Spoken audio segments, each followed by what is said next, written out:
सुप्रभात। मेरा नाम प्रियांशी है। मैं आज आपको एक कहानी सुनाने जा रही हूँ जिसका नाम है परिश्रम का फल। जर्मनी के एक गांव में एक किसान रहता था। उसके दो बेटे थे, एक का नाम बामन, दूसरे का नाम रामन। तो रामन बहुत आलसी लड़का था। वह हमेशा बांसुरी बजाता रहता था और अमीर बनने के सपने देखा करता था। और वही बामन एक बहुत मेहनती लड़का था। वो अपने पिता को काम में मदद करता था। एक दिन बामन अपने पिता को खेती में मदद करने के बाद बहुत थक गया था।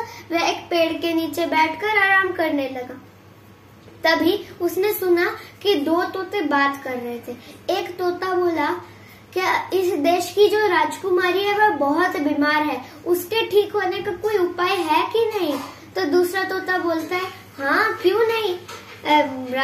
वो जो पहाड़ है उसमें जो सुनहरा पेड़ है उसका फल का रस निचोड़ कर अगर कोई राजकुमारी को पिला दे तो राजकुमारी ठीक हो जाएगी। तो बामन ने ये सब सुन लिया। वह अब जाकर अपने माता पिता को ये सब बात बता दिया। फिर उसके बाद रामन ने मन बना लिया कि वह अब जाएगा और फल लेके उसका रस निचोड़कर राजकुमारी को पिलाकर ठीक कर और बहुत सारा धन लेके आएगा और आराम से जिंदगी जिएगा।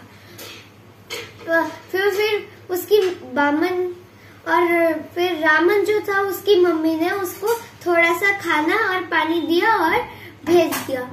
और फिर जब रामन जाने लगा, वह पहाड़ जब चढ़ने ही वाला था तभी एक बुढ़िया आई और उसने बोला कि बेटा मैं 2 दिनों से भूखी हूँ, अगर कुछ खाने के लिए हो तो मुझे दे दो। तो फिर रामन गुस्से से बोलता है, अरे हट बुढ़िया, अगर तुझे खिला दूंगा तो मैं क्या खाऊंगा। और यह कहकर रामन पहाड़ चढ़ने लगा। उसके पैर फिसल रहे थे और उसका पैर फिसला और वह खाई में गिर गया।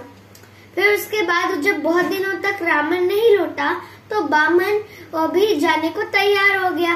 और वैसे भी बामन को भी उसकी मम्मी ने थोड़ा सा खाना और पानी दिया। और फिर रामन जैसे ही पहाड़ चढ़ने वाला था तभी वही बुढ़िया आई और उसने बोला कि बेटा मैं 2 दिनों से भूखी हूँ, कुछ खाने के लिए हो तो दे दो। और फिर उसके बाद बामन ने उसे अपना आधा खाना और पानी दिया और वह पहाड़ चढ़ने लगा। उसके पैर बहुत ज्यादा फिसल रहे थे। तो फिर उसके सामने एक तोता मूर्छित होकर आ गिरा। और फिर उसके बाद बामन ने अपनी बोतल से थोड़ा सा पानी तोते को दे दिया। अब फिर तोता उड़ के चला गया। अचानक बामन के पैर फिसलने बंद हो गए। अब वह आगे चढ़कर वो सुनहरे पेड़ से फल लेकर जैसे नीचे उतर रहा था, उसने देखा कि वह बुढ़िया हंस रही थी जिसको उसने खाना दिया था। फिर उसके बाद बामन फिर राजा के दरबार में पहुंचा और बोला कि मैं राजकुमारी को ठीक कर सकता हूँ। तो मंत्री बोलता है, जिसे इतने बड़े बड़े वैद्य ठीक ना कर सके तुम कौन सा कर लोगे। फिर राजा ने कहा, कोशिश करने में क्या बुराई है। फिर राजा उसे बामन को राजकुमारी के कक्ष में लेके जाते हैं।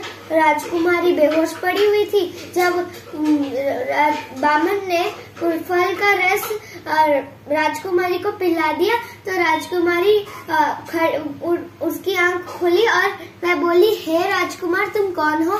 तो फिर उसके बाद बामन बोलता है, मैं कोई राजकुमार नहीं, मैं एक गरीब किसान का बेटा हूँ। तो फिर राजा बामन से पूछते हैं, तुम्हें क्या चाहिए मेरी राजकुमारी को ठीक करने के लिए। तो फिर बामन बोलता है, मेरे पास थोड़ी बहुत जमीन है, अगर आप मुझे 5 एकड़ जमीन दे दो तो मैं आराम से उस पर खेती करके जिंदगी बिता सकता हूँ। फिर राजा ये सुनता है तो वह बोलता है, वाह तुम तो बहुत अच्छे और ईमानदार और बहुत मेहनती लड़के हो। मैं चाहता हूँ कि तुम मेरी बेटी रोजी से शादी कर लो और मैं तुम्हारा राज तिलक भी करवाऊंगा। फिर बामन बोलता है कि नहीं, मैं शादी करने से पहले अपने माता पिता से पूछना चाहूंगा कि वह शादी के लिए हाँ कह रहे हैं कि नहीं। फिर जब राजा ने देखा कि बामन बहुत आज्ञाकारी अपने माता पिता के लिए, तो फिर राजा बोलता है, वाह तुम्हारे माता पिता तो धन्य है जो उनको जैसा एक इतना ईमानदार और परिश्रमी बेटा मिला। और फिर उसके बाद राजा ने आज्ञा मांगी बामन के माता पिता से और बामन का राज तिलक करवाकर शादी भी करवा दी उस अपनी बेटी से। और राजा ने एक बड़ा सा महल भी बनवाया बामन के माता पिता के लिए और उसके माता पिता वहाँ पे सुख से रहने लग गए और वे सब खुशी से रहने लग गए। धन्यवाद।